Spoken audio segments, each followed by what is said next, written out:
DXDC Radyoman Report. Girilis sa kapulisan niadtong Miyerkules, human makapiyansa ang nadakpang basketballistang nakuhaan ug sa Shabu sa lasang checkpoint. Gibutyag ni Police Captain Hazel Tuazon, Davao City Police Office spokesperson, nga nakapiyansa sa kantidad nga 200,000 pesos sa kasong paglapas sa Section 11 ilawom sa RA 9165. Ang suspect na si Charles Justin Ramal Lazarte, 25 anyos nga taga Santa Tomas, Davao del Norte. Di lang makatungot nga makapiyansa siya. So last Wednesday, nakapiyansa siya o nakawali na sa ilahang Pinoy anak.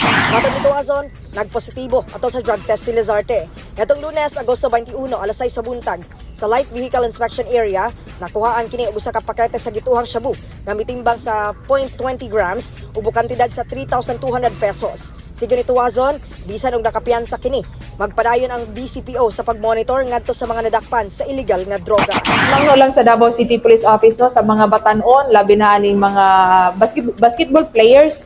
Sayang ato ang kaugmaon kung mag-involve, magagamit ta og kanang illegal drugs. Kay wala gyud siya ikadulot nga kaayuhan sa ato ang future.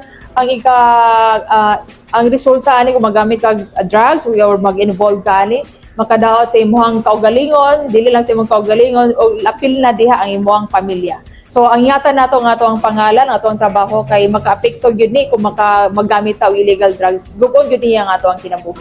Kasama mo sa balita ug serbisyo publiko, reaching millions nationwide and worldwide for 70 years. Radyoman Aimee Genita, Tatak, RMN. Tatak RMN.